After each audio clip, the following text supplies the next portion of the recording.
Okay, so today we will be discussing how Greek culture spread around the world and how it came to dominate the Western world and became the basis of Western civilization. Now, normally, Westerners understood this process as one of diffusion, meaning that Greek civilization was the best, and so everyone wanted access to it, okay? So it spread because Greek civilization was the best. Historically, that's not true. What happened was that Greek civilization spread through a process of conquest, primarily by Alexander the Great, okay? So the question I want to answer today is, how did Alexander the Great conquer the world? Because Alexander the Great himself is not Greek. He's Macedonian. So he's like a close cousin, but he's not considered culturally Greek. He's from a place called Macedon, okay, which is north of Greece. And for most of its history, Macedon, the kingdom of Macedonia, was poor, it was weak, it was divided. So how was it possible that Macedon, the kingdom of Macedon, would conquer the world and not Sparta or Athens, which for most of Greek history were the dominant powers, okay? So for me to explain what happened, I need to explain to you two thought experiments, okay? So we're going to do two thought experiments to develop the analytical tools in order to better understand the process of military conquest, okay? So let's do a thought experiment. There's a father and there's a son, okay? And they're both business people. They start a business. The father starts with nothing and he makes $10 million, okay? Which is a great accomplishment. The son takes his business and expands it, okay?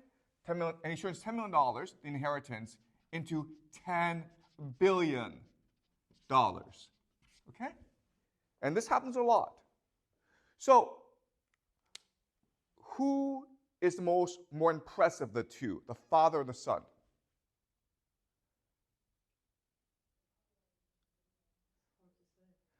The father is more impressive because he started with nothing, right? It's much harder to build something from nothing than it is to expand something, okay? The problem, though, is that we, in society, in history, in the media, we celebrate the son because $10 billion is a lot of money, okay? Does that make sense? So it's a father who does all the work and builds the organization and the capacity for growth. It's a son who expands it and gets all the credit, okay? And this happens a lot in history. Now what we're going to do is we're going to think about the qualities of the father and the son that allow them to succeed, okay? So what can we say about the father?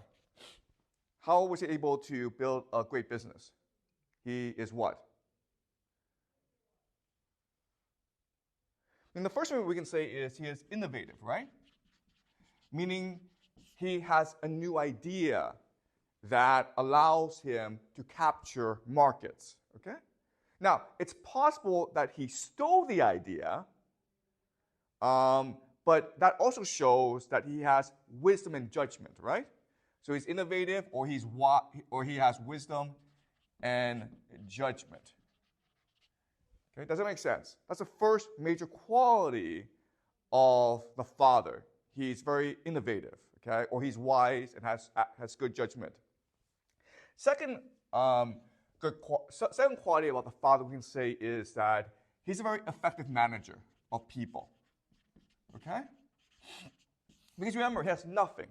So he has to build loyalty among his workers. He has to find workers, he has to recruit workers, and he has to make them work hard for him, right?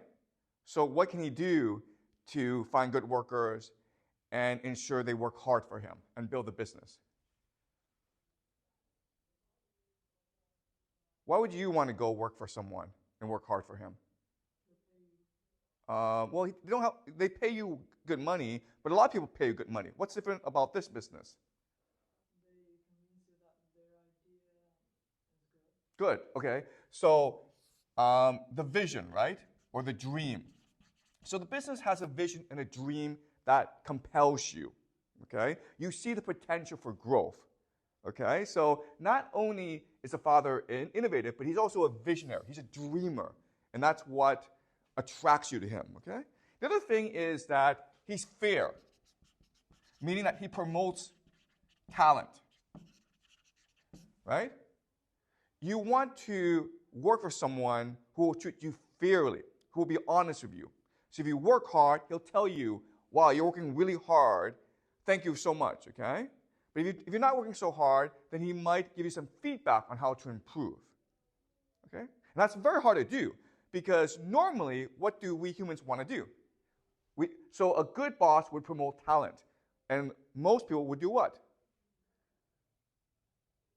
Promote his or her friends, right? Promote people that they like. Promote people who suck up to them, okay? That's the natural human instinct. So in other words, the father, he's almost like selfless. Okay? He's always thinking about the greater good, which is really the company or the business, right? So he's going to work harder than everyone else. If you come to work at 7 o'clock in the morning, he'll come in at 6 o'clock.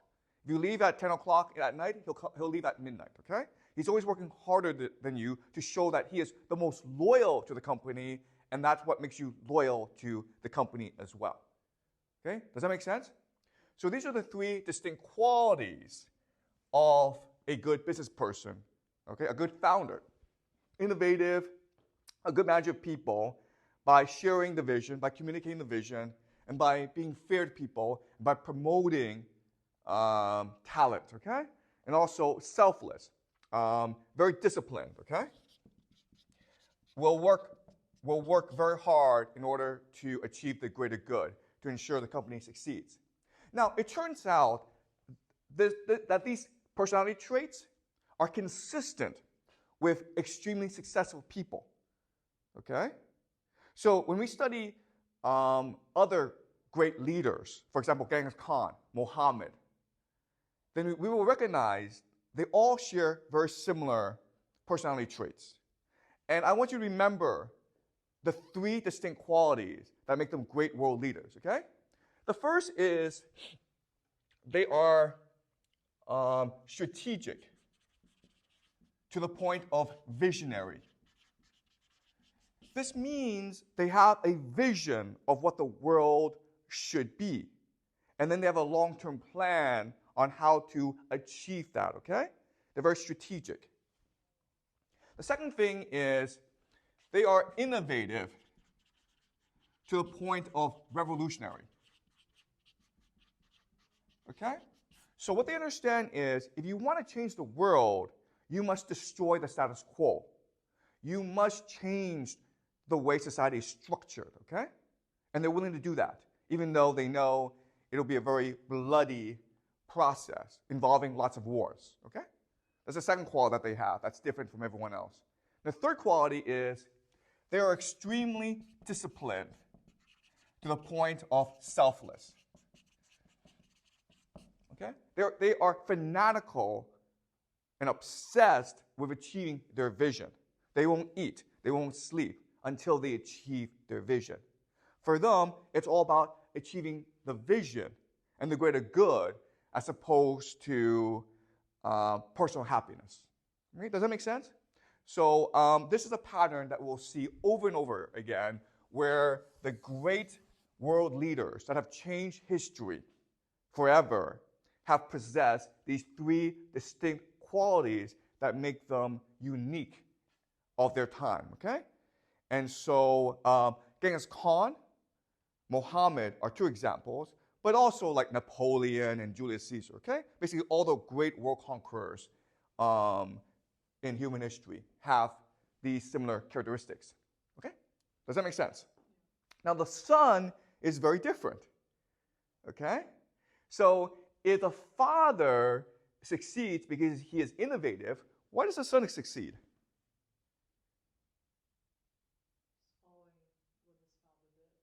No, he's not actually. How do you transform $10 million into $10 billion if you're a business person? What must you do? You must be aggressive, right? You're an aggressive risk taker.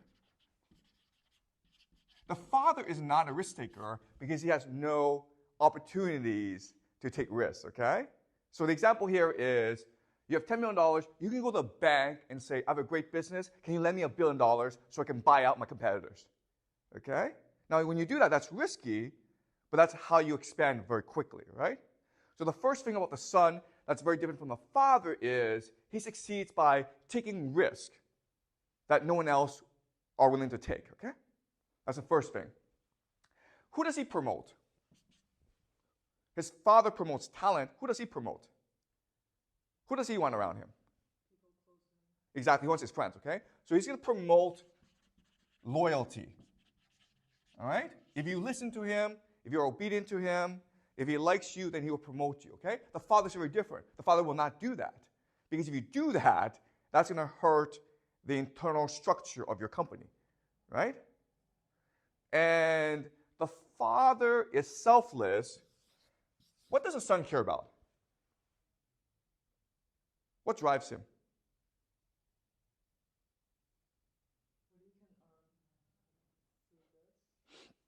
What does he really care about? So the father is motivated to build a great company, right? He wants to achieve his vision. What drives the son? Usually. It's the idea of personal glory, okay? He's very selfish. You understand? He wants to be remembered. He wants to be famous. He wants to be admired and respected.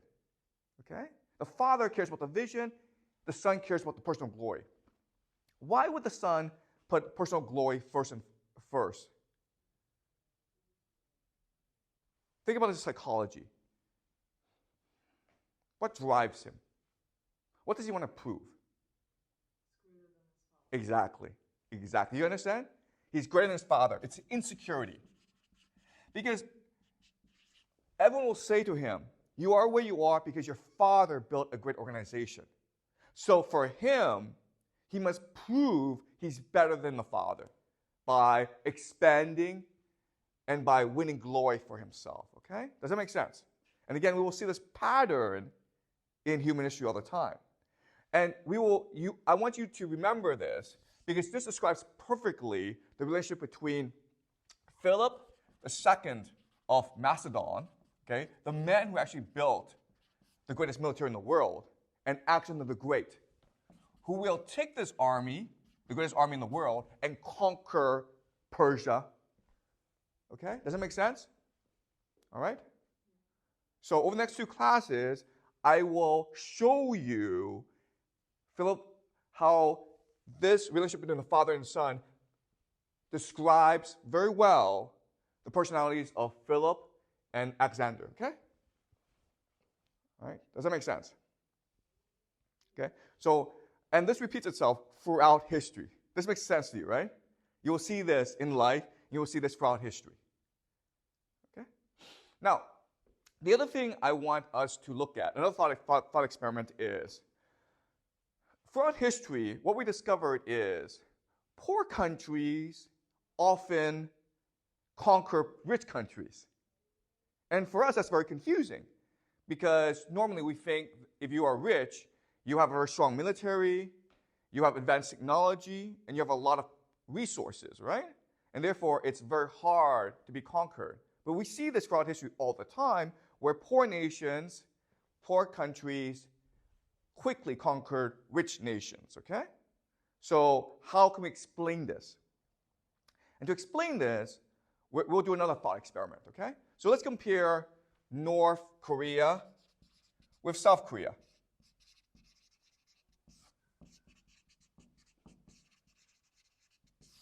Okay?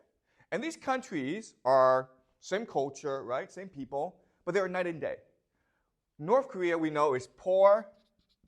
South Korea is rich. North Korea is primitive, meaning they don't have that much advanced technology. South Korea is very advanced, right? Technologically advanced, right? Think of Samsung, the phones, the cars, and the phones they produce, and the computers they produce, right? A very advanced country. The last thing is that North Korea is a dictatorship. and South Korea's democracy. So if we were to take a snapshot of North and South Korea today, right, then we could easily predict that in 20 years' time, North Korea would be poorer, South Korea would be richer, right? Okay, but that may not happen. What is South Korea's problem? What is South Korea's biggest problem? Do you know? It's not having children. In fact, it has the world's lowest fertility rate at 0.8. Okay? It's women are refusing to have children. And not only that, but South Korean culture is becoming more and more anti-family. They hate kids. There are lots of restaurants, lots of places that refuse to let kids in. Okay? So this is a very weird state of affairs, right? What's driving the low fertility rate? Do you think? Usually. Why are young women refusing to have children? Because it's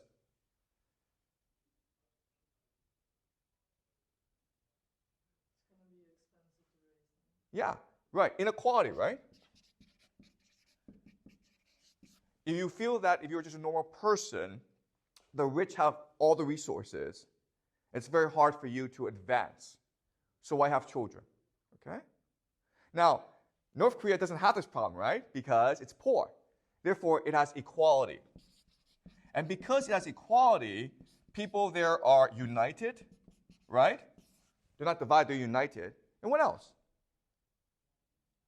They're obedient, right? They listen to what the government tells them to do. And last thing is they're hungry. They will work very hard for very little. Okay? Do you understand? So,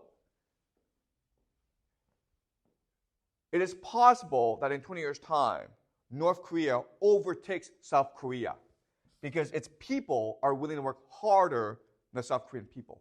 Okay? Does it make sense? So, evidence for this is that right now, North Korea is sending weapons and soldiers to the war in Ukraine. Does it make sense? So when you do that, you make a lot of money for yourself, right? And so with this money, you can upgrade your military. And then what you can do is threaten South Korea. Okay? North Korea can say to South Korea, our military is now stronger than your military. And what will South Korea do in response? You think? North Korea is like, we're going to come and invade you. What will South Korea do in response?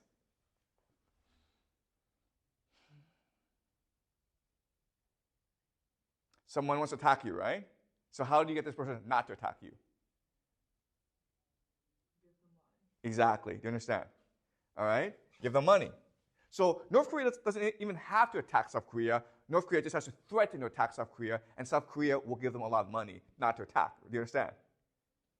And by doing that, right, North Korea becomes richer and more military advanced. South Korea just becomes poorer. Do you understand? And because North Korea, the army is fighting in other places like Ukraine, it's developing all this experience and expertise that will allow it to eventually overwhelm South Korea. Does it make sense? So in this thought experiment, it's possible that North Korea can eventually conquer South Korea. Okay? Does it make sense?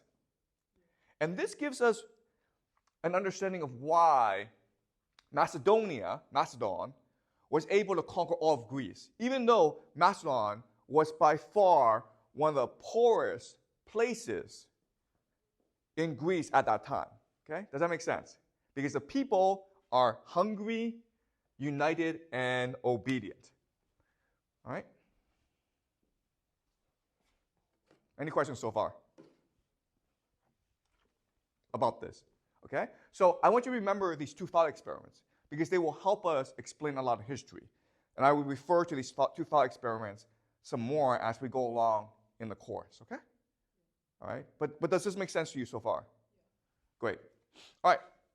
So now let's focus specifically on Philip II of Macedon. How was he able to conquer all of Greece, given that his nation, Macedon, was poor, weak, and divided? Okay? All right.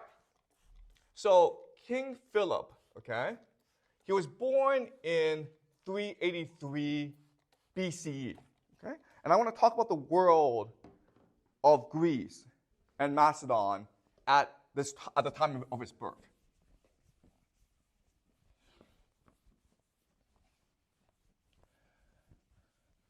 Okay, so around this time, there are three major powers in Greece, okay? There's Athens. Remember that even though Athens lost the Peloponnesian War, it's still very wealthy, and it still has the best navy in all of Greece, okay? So it's still a major power. Then you have Sparta, which for most of Greek history was considered the best military, right? And then you have, let me try to use another, okay. So the map, okay? So this is Sparta here to the south. This is Athens. And then to the north is a place called Thebes. And what's interesting is at this time, Thebes has become the most dominant military in Greece, primarily because Sparta and Athens decimated each other during the Peloponnesian War, okay? So because of the war, Thebes has became the dominant power in Greece at this time. Okay, and then to the far north is Macedon, okay, the kingdom of Macedon. Now, Macedon is very poor, weak, and divided. So let me explain why it is. First of all, it has a geography problem. The nation is divided between agricultural farmland to the south and mountains to the north, okay? So most of its land can't even grow crops. And where it can grow crops, its farmers are just peasants, okay? Now the problem is that there are lots of tribes in the mountains. And the way they make their living usually is by coming and raiding your farmland. And there's nothing that you can do about it because if you go chase them, they go back to the mountains, okay? So that's the first problem. The economy is very divided, and the people don't have that many resources, okay? That's the first problem. Second problem is Macedon is completely surrounded by hostile powers. Okay, so you have the kingdom of Thrace over here, and that's a long-term enemy. Then you have Illyria over here, okay? And these are warlike mountainous people who live in fortresses. It's almost impossible to invade them, and it's easy for them to come and attack you, okay? So they're a huge problem. To the south is a place called Sicily, and they have one of the best militaries in Greece, okay? They're known for their cavalry, their horsemen. And then, of course, you also have Thebes, Athens, and Sparta, which also want to play a role in controlling Macedon, okay? And over here, of course, across the sea is called Persia. And for some of its history, Macedon was actually a province of Persia, okay? Persia actually conquered or subjugated Macedon. So Macedon is always being threatened by a more superior power. And it keeps on losing these wars, okay?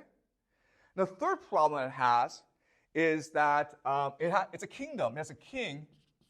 And the king has many, many wives. And why would this be a problem? Exactly, okay? There are a lot of sons, and they fight over who will be king.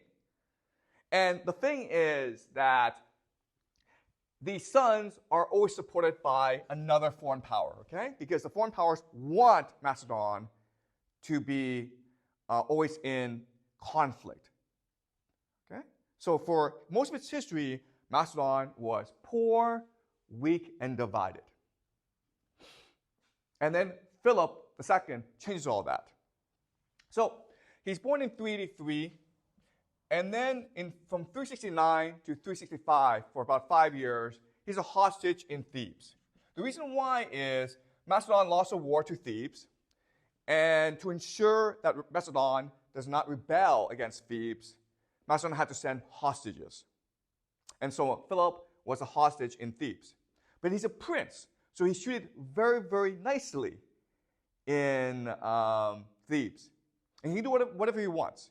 The thing that he wants to do is he wants to understand why Thebes is a dominant military power in Greece at this time. And he learns from the best Theban generals. They become his mentors. Okay? So what makes Thebes so effective is the idea of the sacred band of Thebes. This is the secret to the power of Thebes. Okay? These are 300 soldiers who spend every day training to be the best soldiers they can. And in many ways, they're like special forces, okay? And this is modeled off Sparta, right? The difference is this. The difference is, in Sparta, only citizens, only aristocrats can be soldiers. But in Thebes, these 300 people were volunteers. They were commoners who wanted to be soldiers. And so the first thing Philip learned in Thebes is anyone can be a soldier, not just the rich, okay?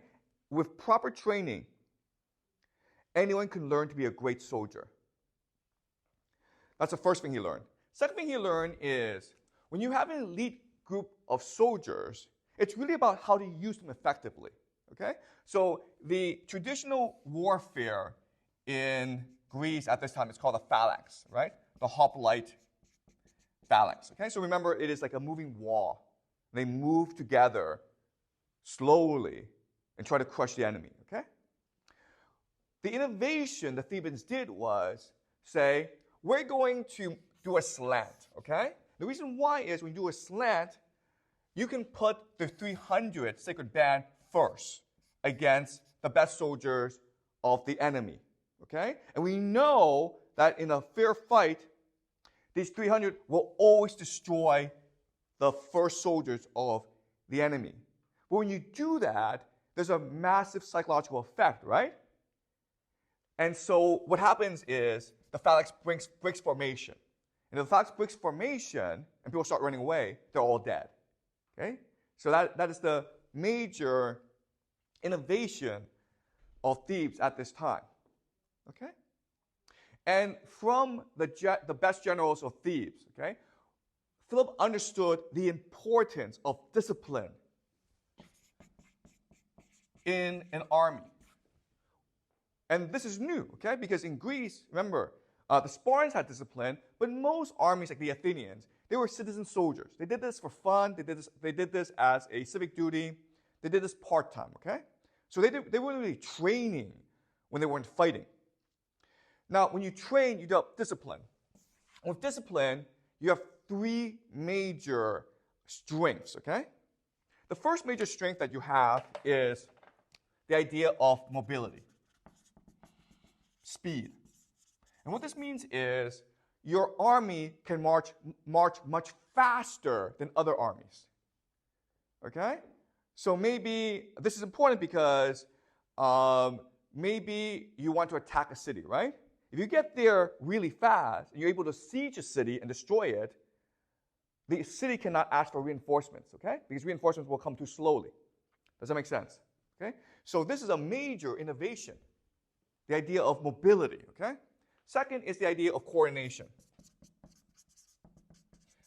Coordination. So different military units are able to work together. And this is really important. So in Greece at this time, there are maybe two different land forces, right? There's a phalanx and then there's a cavalry. And they do their own thing, okay? But with discipline, you can actually get them to work together. And if you get them to work together, you create something called the anvil and hammer strategy, okay? Anvil and hammer.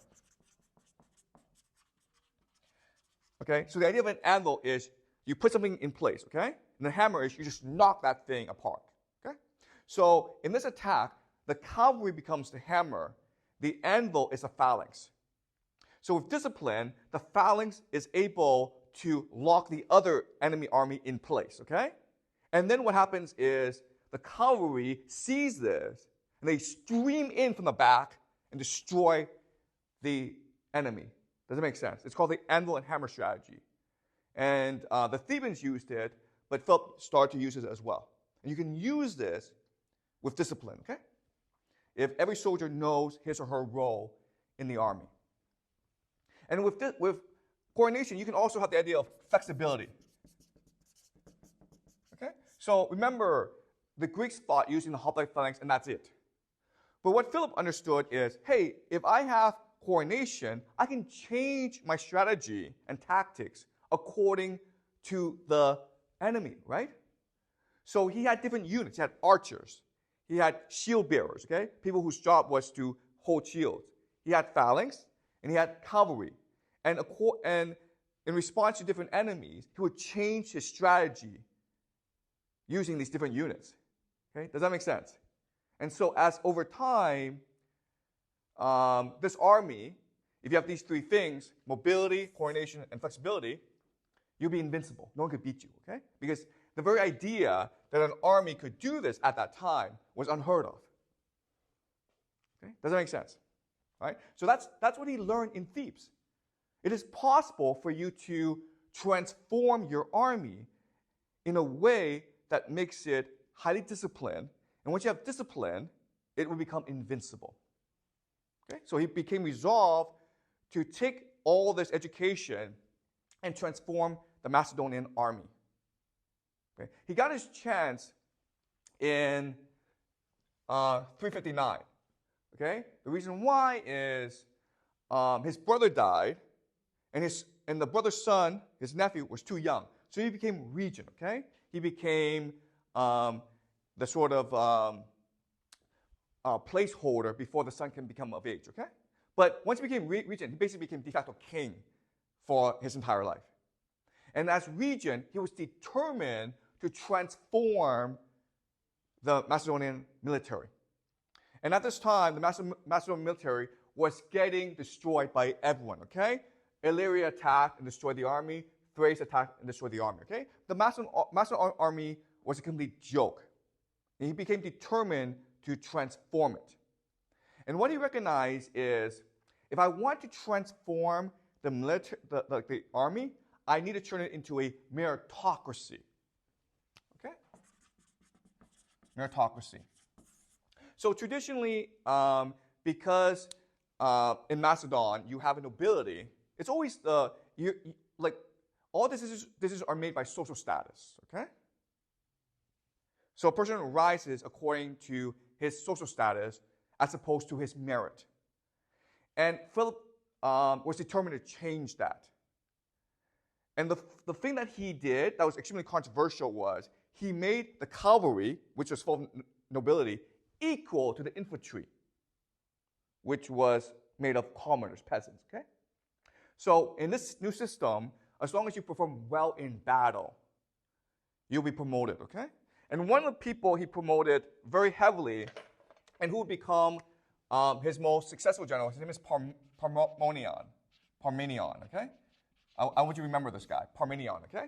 Because he would basically become Philip's partner in war and his greatest general. Even though Parmenion, he was born into lower nobility, okay? He certainly had some money, but Philip treated him as a partner. And he allowed Parmenion to lead armies on his own. He was not afraid that Parmenion would rebel, okay? He trusted Parmenion. Okay? So Philip was a tremendous, he had tremendous understanding and judgment of people. He knew who to trust, and he knew how to use people effectively. The other thing that he did that was very important was he needed to make the army loyal to him. And what he understood is, if you want the army loyal to you, you need to do three things, okay? The first thing is you need to fight with them. You understand? He was not in the back watching the battle. He was in the front leading the battle. And he was training with them every day. He trained harder than everyone else. In fact, in one battle, Philip lost an eye. And he had many battle wounds and scars. Okay? And so because of that, his soldiers were fanatically loyal to him. Okay? And also because Philip was fighting with his soldiers every day, he did not want to risk the lives of his soldiers. You understand? He was very strategic. He would not put his soldiers in harm's way. And so his soldiers became even more loyal to him. Second thing that he did was he ate and drank with them. Okay? These common soldiers, he would spend his time just eating and drinking with them. And that told the soldiers, hey, we're equals, we're friends, and I'm willing to listen to your complaints. Okay? Here's your opportunity to complain about commander. Here's an opportunity to complain about me. I'm willing to listen to you. Okay? Does that make sense? And the third thing was he was an excellent communicator. He would give speeches explaining his vision, right? He wanted to make Macedon great. He wanted Macedon to conquer all of Greece and then conquer Persia. He wanted glory for his country. Okay? But not only that, but he praised people like Parmenion. Okay? He used his speeches to praise soldiers that were good examples. And obviously that made Parmenion feel really good, right? And that made him even more loyal to Philip. Okay? So Philip, over time, was able to build a strong, loyal, unified, disciplined army using these strategies. Okay? So the other thing that Philip did was he started to, while he was starting to build his army, his enemies were still attacking him, right? And what he did that was counterintuitive was he basically negotiated. You understand? He used diplomacy. He understood that having the best military is just a... let me rephrase this. Having smart diplomacy is just as good as having the world's best military. Right? Does that make sense? Because remember, at this time, it's basically Game of Thrones. Every nation is at each other's throat, okay? And they hate each other, okay? So Sparta hates Thebes, Thebes hates Athens. They really didn't get along, okay? So what Philip could do was use diplomacy to build alliances against other enemies, okay? So he was using diplomacy a lot in order to buy time for him to train up his army. Okay. He would also marry the princesses of other nations, okay, as part of his diplomacy.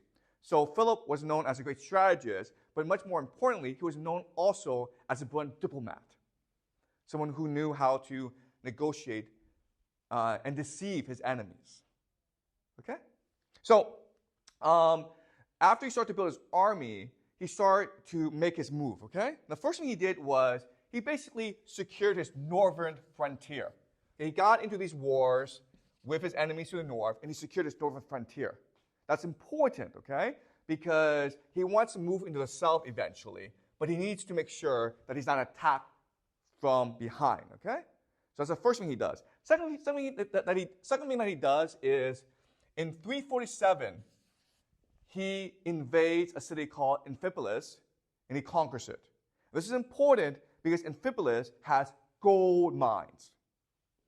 Okay? Now he has resources, he has money. And with these resources, he can pay his soldiers, right? Because his soldiers are training every day. They're not farming. They're training every day. So he can now pay them. He can now buy the loyalty of the nobility. And he can stir national sentiment in Macedon by building projects, by building roads, okay? He can improve the economy, okay? And the last thing that he does with the money is he starts bribing everyone, okay? He basically starts bribing the nobility of Athens, other nations to support him, okay? So he's being very strategic and very clever. In 356, his son in here, Alexander the Great, is born to his wife Olympias, okay? And the last major event is in 338 BCE, is the Battle of Chaeronea. This is the last battle between Philip and the people who opposed him. So in Chaeronea, the two nations that oppose him are Thebes and Athens.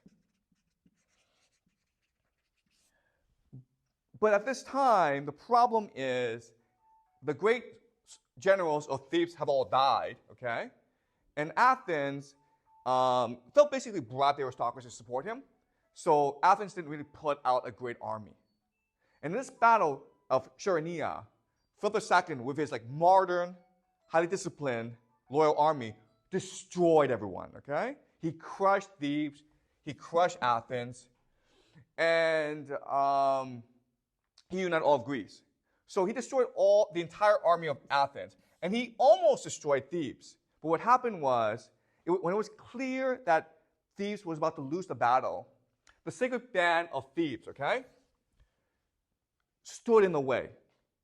Okay? They basically sacrificed themselves so the other army, the other soldiers of Thebes could escape.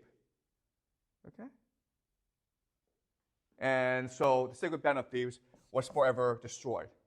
And the irony, of course, is it's the sacred band of Thebes that taught Philip how to build a great army. Okay? And in his last act, he destroyed the sacred band of Thebes, and now he united all of Greece. Now that he united all of Greece, his ambition now is to take his army and conquer Persia. Okay? So what he did was he sent his great general Parmenion into Persia. Okay, remember in Anatolia at this time, which is today Turkey, there are lots of Greek colonies that are under Persian rule. And for the longest time, they want to be free of Persian rule. Okay? So Parmenion went over with a vanguard, about 10,000 men, to begin the invasion. Okay? Okay?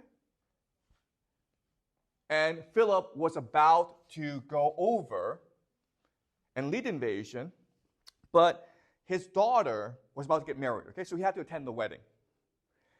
At the wedding, he had one bodyguard because at the wedding there'll be lots of Greek diplomats, right? So he wanted to appear approachable. So he didn't have his entire bodyguard in place. He had one bodyguard, okay? His bodyguard took his sword and stabbed him in the rib, killing him. And then his bodyguard was killed by the other bodyguards. So Philip was assassinated before he could launch his invasion of Persia. Okay?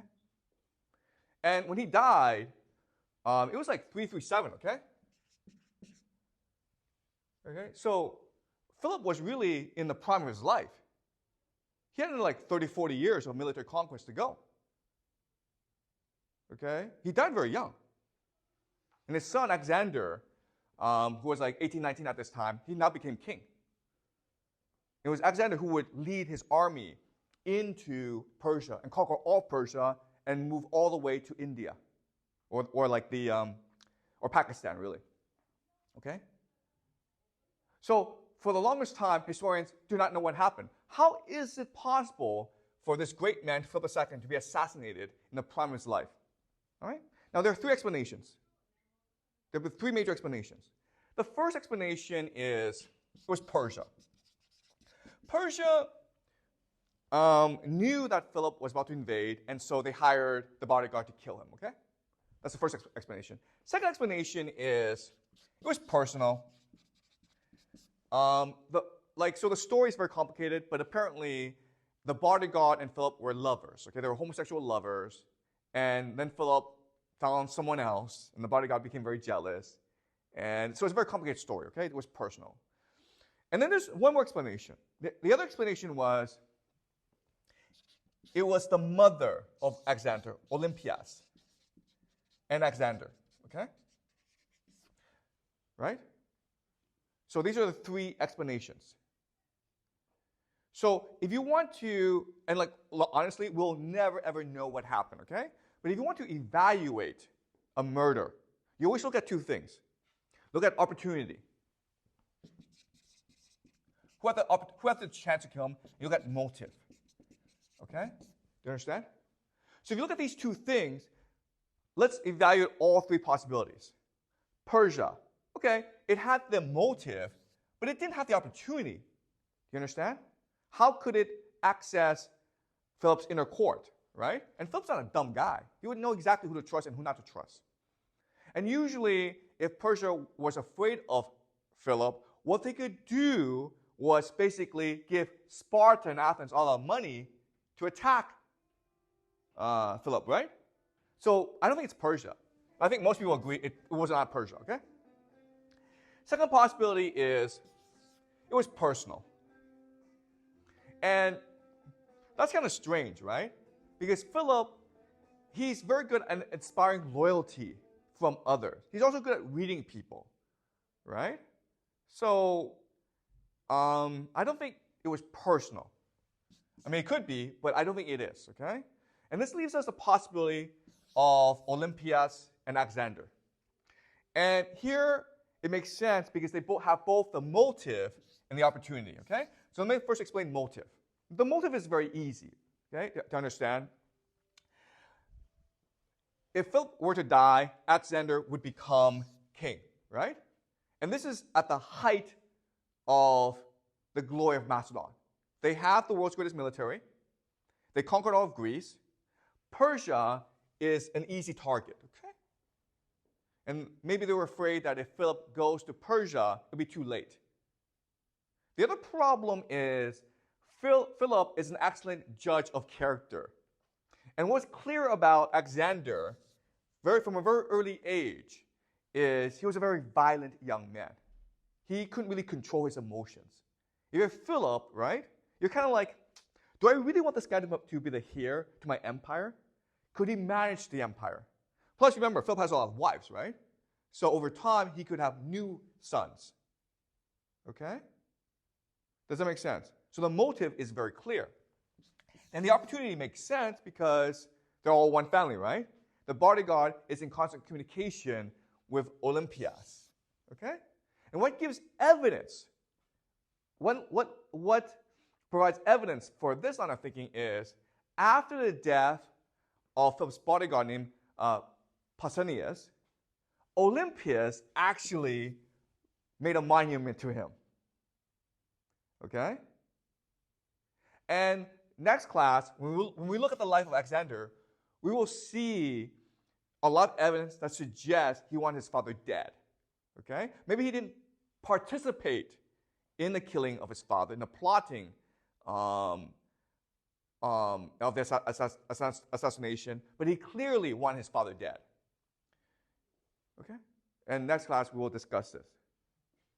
All right? So, does it make sense to you? Okay? And again, what we will understand is this pattern of a great man emerging who creates a revolution that transforms the world. It will repeat itself in this way many times, including with Muhammad and with Genghis Khan, with Napoleon, with Julius Caesar, okay? But they all have this sort of similar personality, and they're all working within a similar social context. Okay? Does that make sense? Okay. Any questions so far about this? You mentioned Philip was sent to Thebes. That's right. As a Hostage. That's right. Then why would they tell him so much knowledge about the military? Wouldn't they be afraid that when he goes back in time, That's a great question. Okay. So the question, why did they treat Philip so well, and why did they give him so much knowledge? And the answer is, first of all, no one thinks Macedon will ever be a threat. Do you understand? No one takes Macedon seriously. It's like today, no one would take North Korea seriously, right? You understand? Everyone thinks in East Asia, the major powers are China and Japan. And everyone thinks North Korea is a complete joke, okay? This place will collapse in 5 years' time. So no one during this time ever thought Macedon could ever challenge Sparta or Athens or Thebes. Okay? No one did. Okay? So it's this overconfidence. Second thing is, if you're the Thebans, you want your enemies are Sparta and Athens, okay? So you want to build allies. The best way to build allies is by building strong relationships with weaker nations who then rely on you, right? And the best way to do that is by indoctrinating the future leaders of that nation, right? Like Philip. So basically, they wanted to treat him nice, so Philip would be thankful to Thebes. They didn't realize Philip had other intentions, okay? And it's impossible because Philip is one of these individuals, these men who we call great men of history. They stand outside of history. They are in many ways not human, okay? They don't behave normal humans behave, right? Normally, if you're a prince, you just want to have a good time, right? You just want to enjoy your wealth. You want to promote your friends, right? And you want personal glory. But Philip wanted to change the world. And so you can't possibly predict that, right? Okay, does that make sense? Yeah. All right. Okay, great question though. Okay, any more questions? I didn't quite get how did Philip kind of improve on the phalanx? Oh, great question. Okay, the phalanx. All right. Okay, so Philip not only learned military strategy from Thebes, but he was also a military innovator. Okay? So he made a lot of changes to the phalanx. So the phalanx, it's very strong, but there are a lot of issues with it. Okay? The first major issue with it is it's not very mobile because everyone's carrying heavy armor. So the first thing that Philip did was he made he lightened the load. Okay? So he had his soldiers wear less armor. Then the question then is, well, if you wear less armor, then how do you protect yourself? And the answer is two things, okay, he did. The first thing he did was he made the spear very long. It became a pike, okay? So it became very hard to reach the phalanx because the spear was in the way, okay? The pike was in the way. And the other thing that he did was he added a new unit called shield bearers. Okay, so the shield bearers were on the flanks, were on the sides to protect the phalanx. Okay, so that's how he improved the phalanx. And so when the Macedonian phalanx came into contact with the Greek phalanx, the Macedonian phalanx proved superior because of these innovations. Okay, remember they were lighter, they could move around faster, and they had longer spears. Okay, so they could maintain distance from you a lot longer, and also they had these shield bearers who were mobile and could adapt to situations. Okay, so if one part of the phalanx was being threatened, then the shield bearers could converge on that and like basically lick that down. Okay? Does that make sense? Yeah. Right? So what made Philip such a genius was he was very flexible. Okay? He was always looking at what happened at battles and making adjustments in order to become stronger. And that's why his soldiers were so loyal to him, because he was such a great general.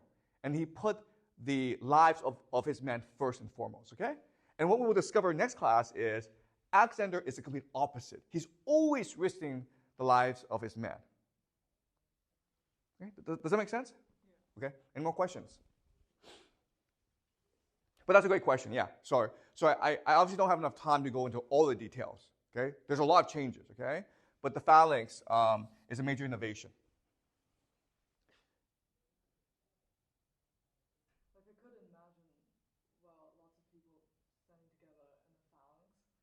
But wouldn't this make them vulnerable to weapons such as what if the enemy launches arrows to them?